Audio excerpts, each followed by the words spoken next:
చేసుకోవాలి. అభివృద్ధి చేసిన తర్వాత ఆ వృత్తిలో వాళ్ళు చేరితే మన కాంగ్రెస్ పెద్దలు, ముఖ్యమంత్రి గారు, ఉప ముఖ్యమంత్రి గారు, మరి అట్లనే మంత్రులు, ఎమ్మెల్యేలు, మరి అధిష్టానము అందరూ ఎక్కడ ప్రజలకు ఇబ్బంది కలగద్దని చెప్పి ఈ పథకాలన్నింటినీ కూడా అప్పులున్నా కానీ అమలు పరవడం జరిగింది. రెండింటిని మిగతా కూడా అదే ఇదిలో జరుగుతాయి. అట్లనే మరి మన నియోజకవర్గం గురించి మాట్లాడుకుంటే ఇక్కడ ఏమేమి పనులు అయితే మేము చేస్తామని చెప్పినామో అవన్నీ కూడా నేను ఎక్కడైనా చెప్తున్నా. ఇక నిందో ఎంతనో కానీ పనులు అయితే అవుతాయి తప్పకుండా. ఆ నమ్మకం మీరు ఉంచండి. మీ బిడ్డలాగా నన్ను గెలిపించిండ్రు, మరి ఆ బిడ్డ మీకు మాట ఇచ్చింది కదా, మాట తప్పదు. అన్ని పనులు కూడా అవుతాయి. మాకు ఒకరిద్దరు ఖాళీలో ఏమైనా పెన్షన్ వస్తుందేమో కానీ అది కాదు మాకు కావాల్సింది బిడ్డ, మా బిడ్డలకు ఉద్యోగాలు కావాలని అడిగింది. దాన్నే ముందుకు తీసుకెళ్తూ ప్రచారంలో కూడా ప్రతి సమయంలో నేను చెప్పిన ఇంట్లో ఒక్కరికి ఉద్యోగం వస్తే ఇల్లంతా బాగుపడుతుంది కాబట్టి మొదట ఉద్యోగాలు తెప్పడానికి నేను తప్పకుండా ప్రయత్నిస్తానని నేను చెప్పిన. మరి మా అత్తమ్మ మామయ్య దీనికి సహకరిస్తారని నేను అనుకుంటున్నా రాబోయే రోజులలో కూడా. ఎందుకంటే ఇందాక మన పెద్దలు కూడా చెప్పిండ్రు, మొత్తం అందరికీ ప్రభుత్వమే ఉద్యోగాలు ఇవ్వాలంటే అది కుదరదు, అది మనకు కూడా తెలుసు. కాబట్టి మన నియోజకవర్గంలో అయినా ఇంకెక్కడ ఏ నియోజకవర్గాల్లో ఉన్న వాళ్ళ సొంత నియోజకవర్గ ప్రజలు ఎంతో కొంత కృషి చేయాలి. ఏదైనా ఇండస్ట్రీలు పెట్టడమో లేకపోతే చిన్న వ్యాపారాలు పెట్టడమో ఇంకేమైనా పెట్టడం వల్లనో చాలా మందికి ఉద్యోగాలు వస్తాయి.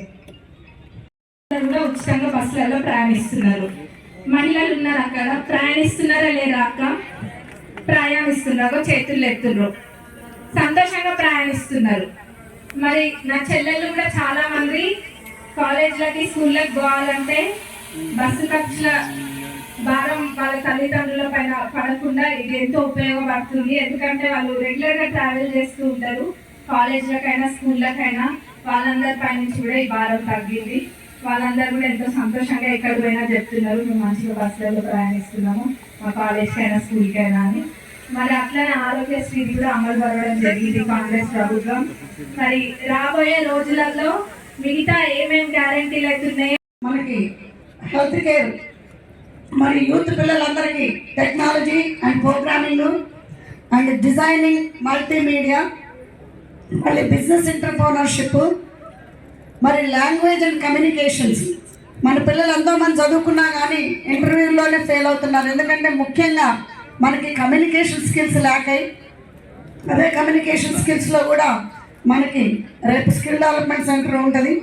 మరి అడ్మినిస్ట్రేటివ్ అండ్ ఆఫీస్ మేనేజ్మెంట్, మరియు క్రియేటివ్ ఆర్ట్స్, మరి అదేవిధంగా మనకి మెకానికల్ టెక్నాలజీ స్కిల్స్, మరి software and hardware programming development.